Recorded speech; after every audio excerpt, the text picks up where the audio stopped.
All right, so are there any questions from the previous session? I think we're good. Okay. I'm going to move into talking about how to create an asset then. I'm going to log in as Sam Supervisor again, S Supervisor. He should have the ability to create assets and specifications so everybody can have it on their screen.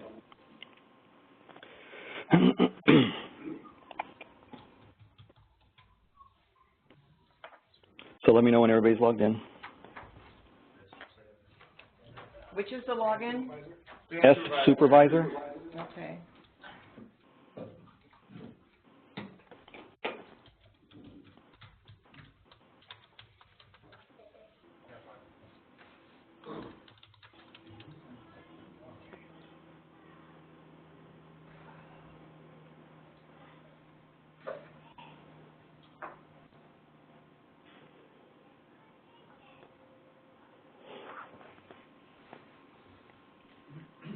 Everybody on?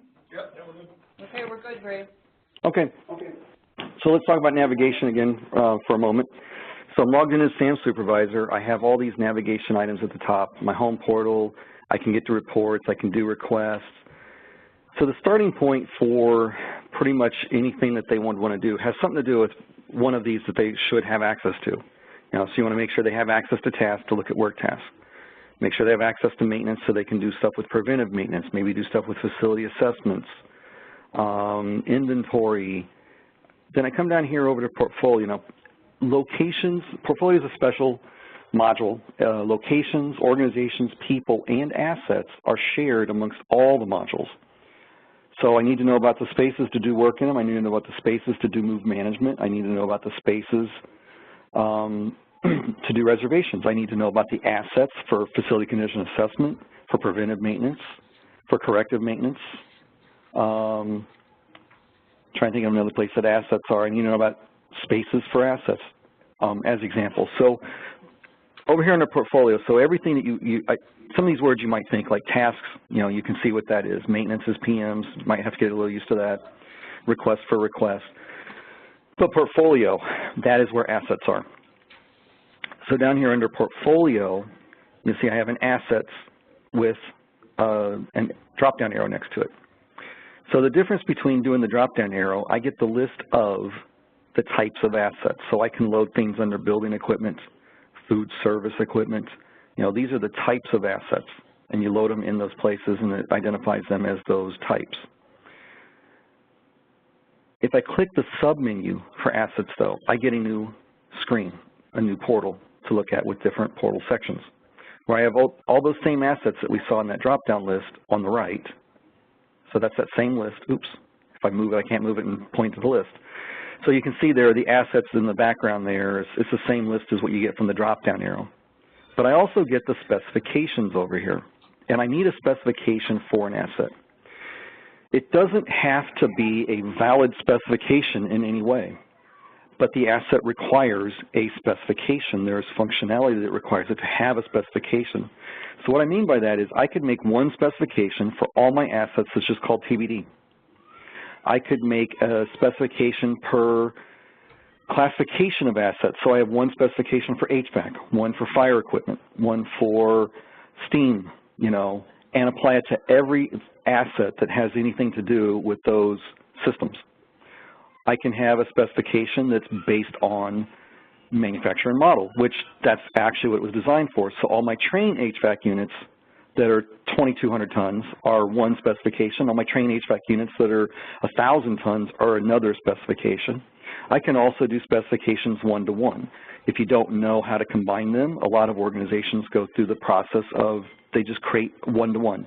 Even though I have 10 train HVAC units, they have a different specification for each one. So I would not recommend going that route. If you can combine them the way you should for manufacturer and model. But at the same time, if you don't know, you can just create basically a dummy specification to go with that asset to make sure to keep the functionality working. Also, if you notice here, the lists are different. So I've got less asset types than I do specification types. So let me show you where one of the differences right here is consumables. That would be one of the differences. Consumables is the specification used for inventory. Primarily that one's for inventory. The other one is right below it. I'm sorry, not right below it. Give me a second. Services. There it is. So the other one is services. So I can create a specification for consumables because those are going to be associated to inventory. They're not associated to assets necessarily, although an inventory item can also be an asset. But in general, so I'm going to create a building equipment specification that's going to have one to many pieces of building equipment against it.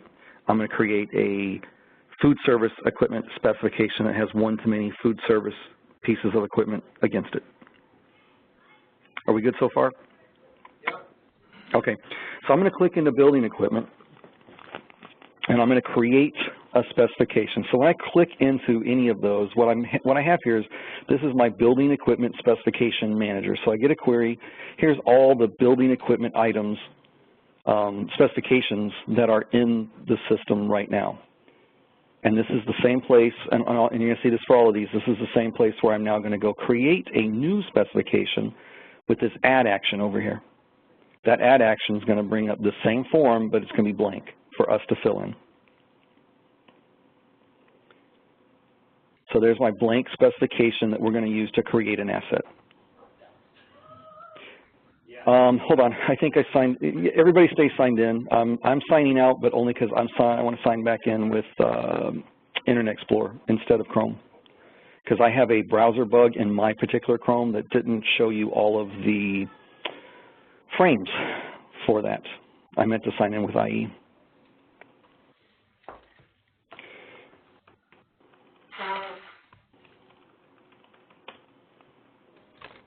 So I'm going to go over to Portfolio, Assets, Building Equipment on Specifications, and then there's my add action. Now, and as you saw earlier with bookmarks, if I back up just one screen, let's say, if you thought you wanted to, because you didn't want to go through this whole navigation step, or you didn't realize you had a related link to get here on the supervisor portal, you know, you can add it to your bookmarks, and it just brings you straight to here. And now I'm going to click Add, so I get that blank form. And you see now I've got the frames that I expect. And when I was talking about the frames, I mean like these gray lines, the boxes where I expect them to be. I just have a problem with my Chrome.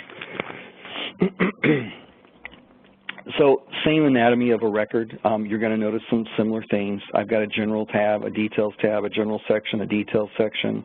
There's that notes and documents again. System, workflow, association, and audit actions. Those are on all the records also, but they are usually hidden from everybody but your administrative users. And then I've got required fields and non-required fields. I've also got list fields, classification fields, and they all operate the same depending on which, all the records, when you have a list field, it operates the same. When you have a classification field, it operates the same. So I'm going to name this one.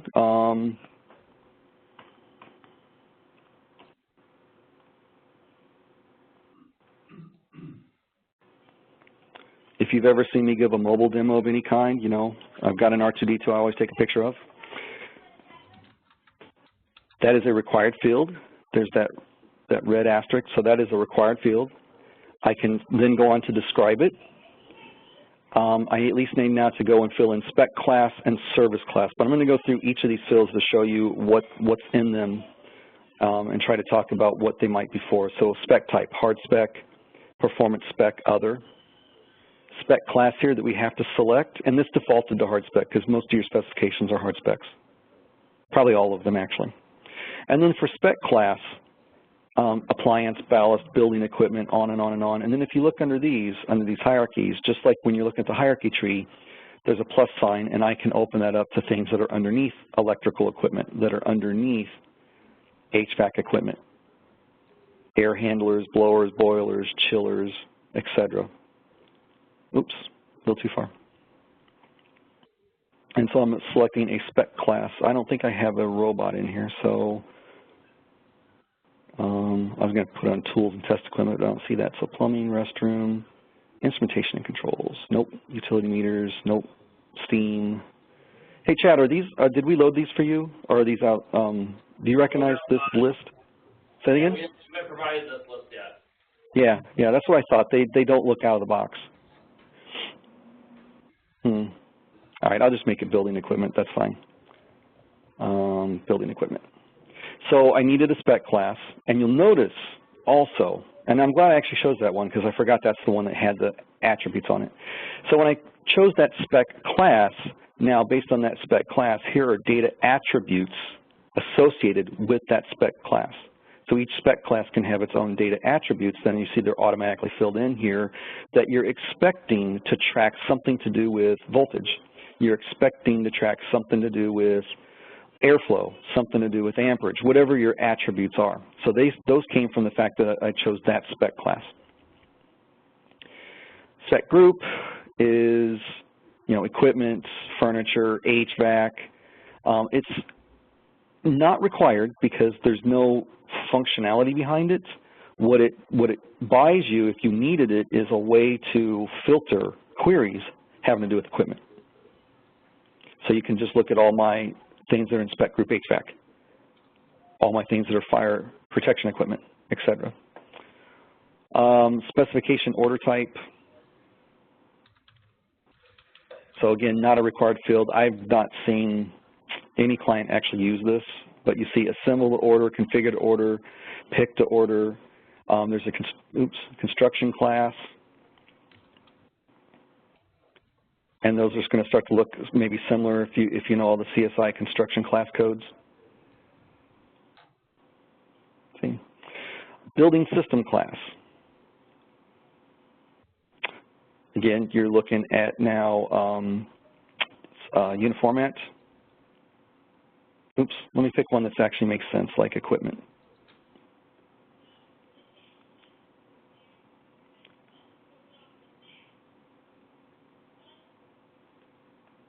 But again, not a required field, only if you know it for your spec, only if the spec applies to one of these.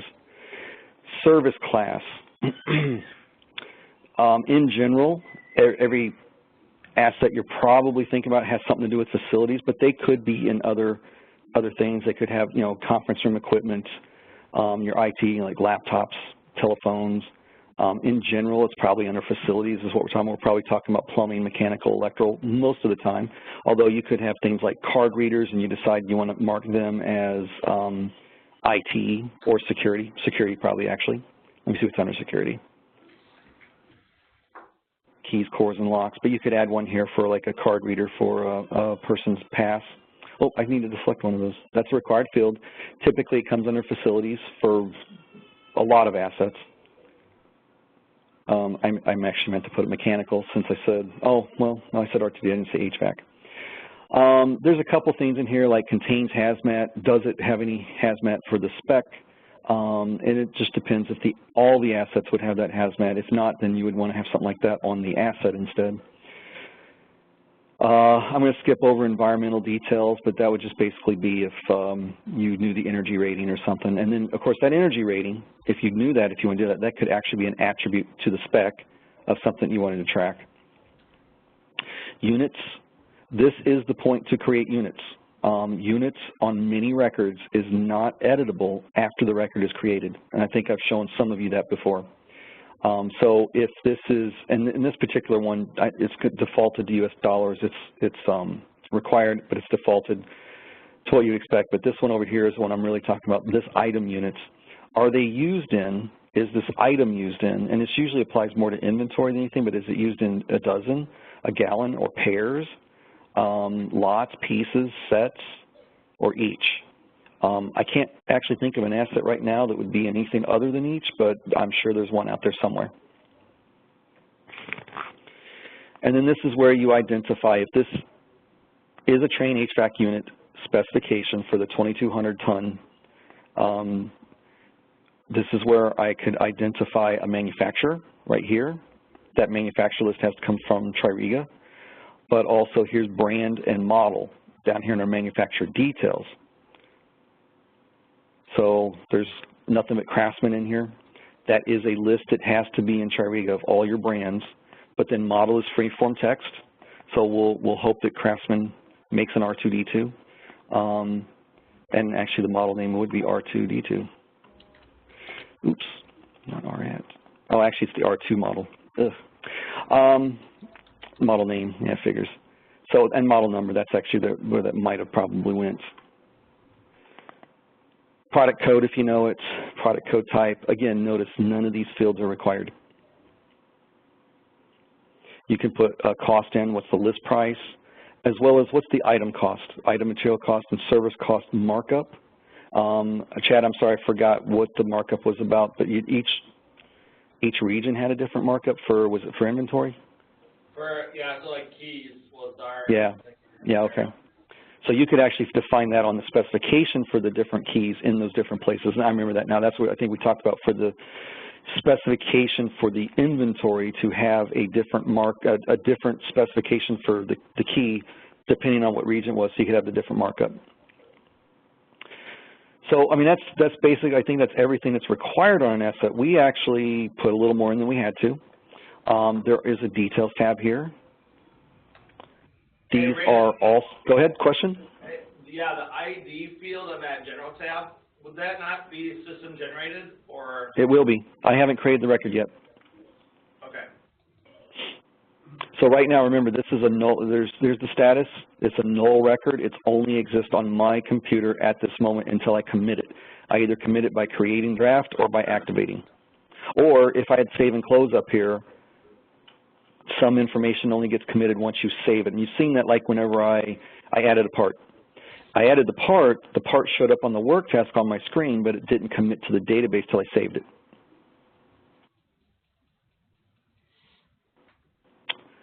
Products, does it come from a catalog? Is there inventory associated with this specification? So you're defining the, like an HVAC unit, like I've been saying, a Trane HVAC unit, and you also want to be able to see all of the belts, all the filters, all the, I don't know, bell ends, something, and you want to be able to see those for that specific piece of equipment. And now, rather than keep one belt around for each unit, you keep 3 belts around for each specification. And that specification has 10 units on it, but you think 3 is enough to handle those 10 rather than have one for one. There's a maintenance tab here as well, and we're going to look at that on some other records too when we create the asset, notes and documents. But basically, once I had filled in a name, a spec class, and a service class, I could actually create it at that moment. I don't have to fill in any of this other stuff. And I need this specification, though, for the asset. It is a required field on an asset. But it, like I said, it doesn't have to be valid data. It just has to be a record. So when you're deciding how to set up your assets and your specifications, that might make a difference. Some places you may need a TBD. Some places you may have a proper specification to go with those specific Trane HVAC units. And other places you might need to do one-to-one because you don't know how to combine them yet. And until you know how to combine them, you just need a one-to-one. So I'm going to create draft first because I want to see if I've missed anything. And you'll see now it's in a draft status, so I've filled everything out that I had to. I'm going to go ahead and activate it. Question? No, we have no idea what you're talking about. There's so many things here that we don't track. Oh, I know. I think what I'm hearing, it's kind of hard to hear who's speaking, but I think you said there's too many things here to track. Yeah, I think a lot of the terminology is new to us about how this would be relevant to how we're tracking equipment today. Okay. I think it's good that you're giving a description of it. I think we might need some follow-up as to what are we truly going to use and why. Right, and that's what I'm saying. Spec class and service class are the only 2 that you have to fill in. Right. And so let's just look at those lists again to be sure. Under spec class, here's all the things under operations. And so I can have like appliances. I want to mark it as an air conditioner. I want to mark it as a refrigerator. Electrical equipment, I want to mark it as a drinking fountain. HVAC. And you don't have to go to the lowest level. You can just say HVAC equipment. Service class over here, and that's why I was saying probably most of your assets are facilities related. Probably most of them, maybe not all. And you're just electrical, mechanical, or plumbing. Go ahead, what was the next question? No, I I think you're good. Okay, and so, and the only thing that spec class, I mean, is going to really matter for, and you have talked about this before, at least Chad has, is this is what's going to tie in what are the attributes. So you notice I've selected HVAC and it cleared that out. I don't have any under HVAC right now. I had them under building equipment. And so those attributes are the ones that you're going to track. You create those class and those attributes. Where are the attributes? I don't see something called attributes. Here. Yeah, I lost them. Okay, so that's the, So we'll create a specification for pumps, have 10 attributes. and are those hard spec? Yes. Okay. Pumps wouldn't be. The spec type, it doesn't matter. It's still classified for it. Okay. And then the other thing that you had talked about, the units need to be set and they're not changeable? On some records. I'll check on this one, but yes, sometimes when you set this, that's the units for that record, and if you need to change them, you have to actually create a new one. But I'll check on this one after we activate it. Yeah, I don't think we do need that section. I was gonna say, is that for labor, is that for parts? No, it's what this spec, because even manufacturer, Ray, correct me if I'm wrong, the manufacturer and the manufacturer details also exist on the equipment record itself. Technically, no, because they exist on the specification record, and the specification record is associated, and you have a section on the asset when we get there where you're going to see these details. But it's not that they exist on that record. You're seeing the details from this record on that record. So if I have 500 different manufacturers for all my equipment that I have, you'd expect to see 500 specification objects, one for each one at a minimum. If you're trying to track it that way, and that's why I wanted to clarify about the specifications. I can have one specification that applies to every asset that I have, all of them. Just call it TBD. Don't put a manufacturer in there. Right, but can I If you want to track the manufacturer and the model, then you need one per model, really, per model of things that you have. Unless we make manufacturer model a different field? an attribute. And then we could freeform text it in. That gets dangerous though too. Yeah. Cause you end up putting brand. This isn't our, yeah, there's no way we're gonna do a specification for. We'll have to. the data entries. So keep going, Ray. We'll have to maybe figure out once we start seeing this in action how we can get this to work. Okay. I need those attributes back, and now that I'm selecting the second time, it's not letting me. So I'm going to quickly go through creating another one to see if it's just that record, or I don't know if I did something wrong.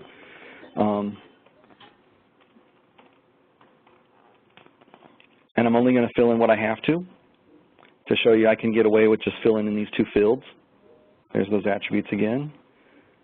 I'm going to come under here and call this mechanical this time because it's an HVAC. I do want to fill in brand, and because I want you to be able to see those on the other record, brand and model. I don't know.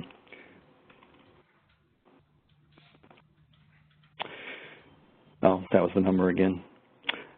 Model number.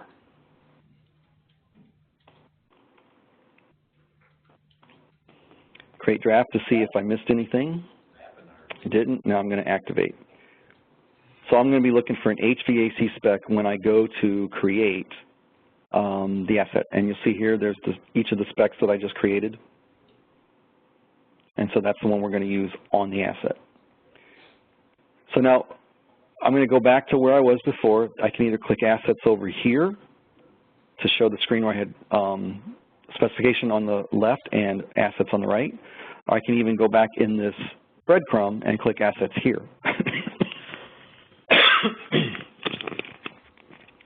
So now I've created a building equipment specification. Now I'm going to come over and create a piece of building equipment, an asset. So I click on that top one. I've got the building equipment manager with an add action. So I can see all the 717 that are in there now, and I can look at those records, and I can also create my own.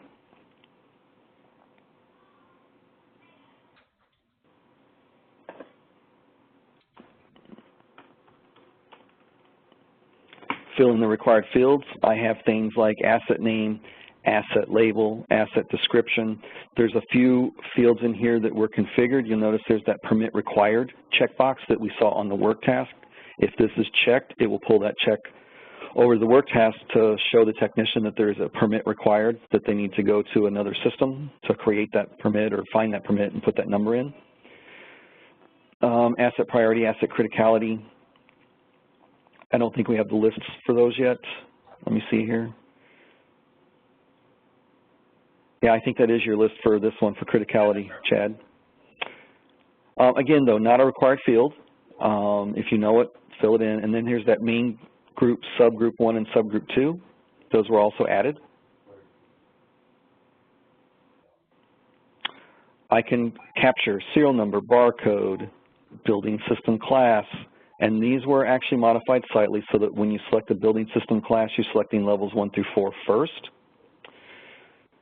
I just got to remember how to do this to make sure I get the right one.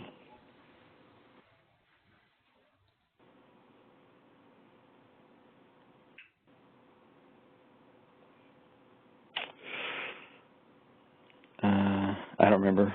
Chad, do you recall the last time I showed this to you, which one I selected? No? Okay. Let me try elevator. Something to do with the elevators, I think. Nope, there's no elevator here. Clear filter. All right, well, the idea is you would select one of these. Actually, I don't even want that one. I want something that has something in it that makes sense. There we go, there's one.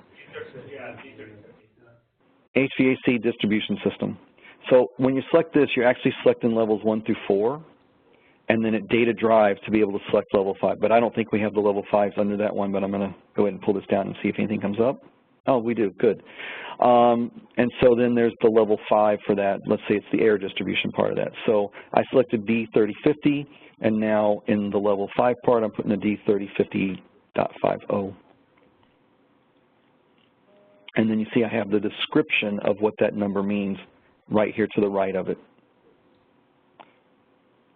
Primary location is a required field. Where is this asset?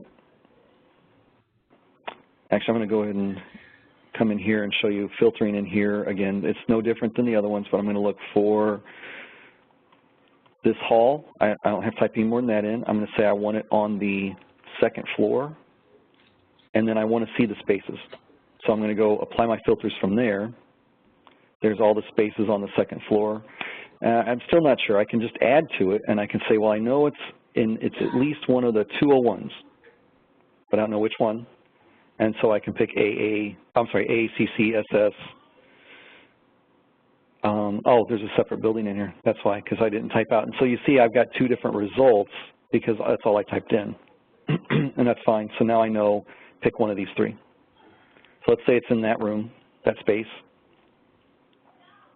There's some stuff here for GIS. There's some stuff here that I actually can't explain to you because it's got to do with utility billing that was configured. So I'm sorry, I don't know what to tell you about this stuff. Yeah, we got to figure that part out. It's really important. And then here's the specification part, the thing that's going to show us that brand and model number. We're going to associate that specification. So this is what we're getting to. It's a required field. There's certain functionality behind it. I must be the only one. Yep, so HVAC was the only one. So when I went to search, it only found one and it automatically filled it in. That's a building equipment spec, brand, Craftsman. There's that model number that I put in. And if you also noticed, it automatically brought over those attributes. Go ahead. So Ray, if you change the brand here, after you've associated the spec class, does it change it on the parent record? No, it changes here only. It won't change on the specification. Okay. I can't see it over the spec. No, that's right. You change it here, and then you'll have to change it on the dummy value and bring it over and then put the right one in. All right, we good? Okay. So I can also now, I say when it went into service. Again, not a required field, but I can say when it went into service, going into service today. I can assign an owner. I can also see warranty information if I add warranties to it. I don't know what meter billing status is about. Again, sorry. All the meter and utility stuff were added to this. I can also, and I do want to show this section and talk a little bit about this, I can give this a parent asset. So I can create a STEAM system asset, and then I can create all the assets under that STEAM system and associate them back to that parent so that I see the parent asset here, as well as see on that parent asset record the component assets, which would be right here. So I can see all that. If you wanted to have a parent-child relationship for your assets, to find everything that's part of the STEAM system of this building, as an example. I can also create a parts list right here, the parts needed to do specific maintenance against this asset. But the only required thing was specification, which wasn't filled in, currency, which is defaulted, so you don't have to do anything with that. Skip that section. Actually, let's just hide that section like this. It'll always open like that for me then. Primary location and asset name. Those are the only things you have to have. I skipped a section. I didn't know. I forgot. I didn't notice as we're going down. We also added this section for the university for previous information, for historical information about the asset from the other system, from another system. So once I'm at this point, I can create to see if I've missed anything. And now my asset is created. I'm going to activate it in a moment. But I wanted to quickly show you that, again, we have notes and documents down here. We have a bunch of other tabs that have to do with some other things, like I can look at the details of the asset. It looked just like the one on the specification, basically. This has got to do with FCA. But right here, this maintenance tab, I do want to point this one out because I want to show you what's in there now, because we're going to come back and look at this tab, that I can see all the PM schedules created against this asset. I can, here's where I add warranties. I can see all the tasks against this asset. Completed tasks, active tasks, open, things are in plan that are coming, and their costs. So I can look at this tab to see what's planned out there against this asset, what's been corrected, what's been preventive. This particular tab, this maintenance tab, is also exists on a building record, so you can look at all the tasks against assets in the building, or all the tasks just against the building, based on that primary location on the work task. So as I go create the PM, which is coming soon, we'll come back to this to look at the PM schedules and the tasks against this record. Hey Ray, quick question. Yes. The permitting tab in the far right, Yes. does that by chance show us all the permits that have been pulled to that asset? It doesn't, because this is not an out-of-the-box tab. This is the one that was added for that permit required, and if you recall, it used to have those other two fields in it. Yep. And so we actually technically don't even need this one now, but if you wanted a historical permitting, this might be the best place to put it and just change this to become something so you can see all the permits that were ever against this asset if that's what you wanted to do.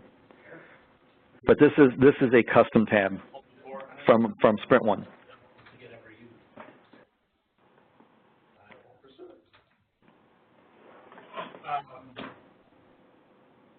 There's kind of the concept here of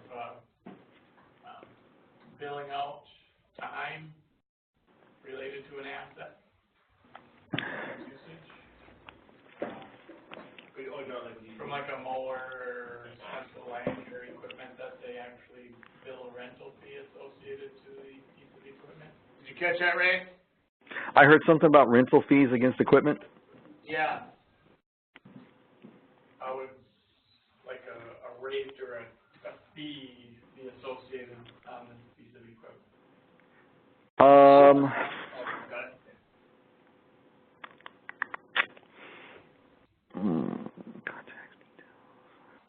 I think you probably have to do it in the specification, wouldn't you?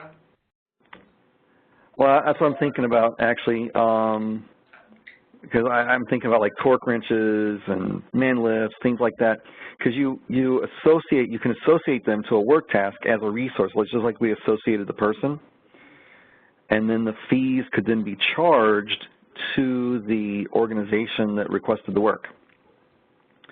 So let's go look at the spec right here. So, oh, and let me put that. So remember, when I added this specification in here, it changed that to underline. So I have a way right here from the asset to go and look at the specification. So yeah, this cost right here, I think, is what you're talking about. So if there are different costs, this is the total service cost, I think, would be, and then you put the markup, I think this would be the rental cost you're talking about. That would be one. The other one here is this unit cost, because you see the unit usage units is per hour. There you go. That would be another one that you could use as well. But the idea of where you're going to actually put that information so that you can build the right organization, I think that probably exists something to do with the work task, and it might be something that has to be designed. So on a work task, when I associate this asset as a resource, these costs will roll up to that work task, but we would have to create the line item for that rental. Yeah. Okay. So do we want to get some notes and add that to the work, equipment record then? To the spec, dude, Right, right? it's already in the spec, but I'm wondering if it'd be valuable to basically move that value so you can see it on the equipment record. Because I don't think we're gonna have a spec class for every make and Oh, model. to see it, for the end user to see it, Yeah. maybe. Okay. What do you want the note to be? We'll have to look at, use costs, And you wanna move it someplace? possibly we'll move it to the equipment record itself, or show it. Yeah, probably just displaying it, I suppose. Okay. Okay, thanks. Okay, I'm going to do one more thing with this record. If you recall, this is where we came to look at what failure classes were available for this asset. So I'm going to go in here. I'm on the I went a little too fast probably. I'm on the details tab. The bottom section, this is one that was configured for problem list. I click a find. This is a list of all the problem classifications that you can have, failure codes. And then from there, the hierarchy will then show, problem, cause, and remedy as you data drive into it. So let's see, it's an HVAC unit. Oh, right there. Heat exchanger is probably good enough. Okay. And now I'm going to activate the record.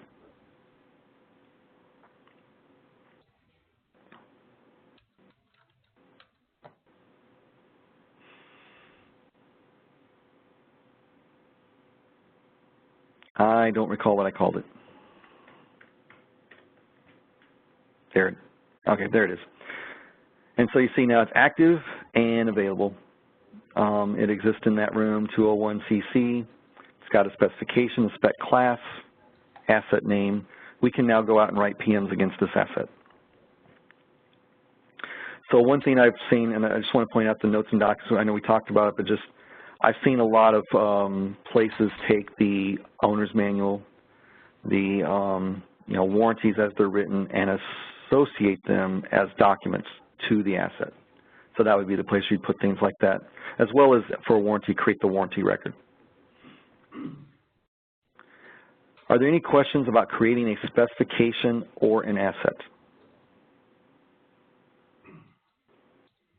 Do you want to run through another one? Thank you, guys. You gonna do another example? I think we're okay for now. Right? Yeah. I think we're okay for now. Okay. All right. I'm going to move into making a PM now. and we have multiple types of PMs that we're going to create. So this section is actually going to take a little longer than just create a PM. Do you want to stop recording and? Say again? I'm sorry, I didn't hear the question. We're going to stop recording and do a new recording? Yeah. Or do you want to keep it all as one? Well, that's what I heard you wanted to do, but just let me know. I could do that. Do you want us to do that? All right, so let's just pause for a second while we stop. Okay. And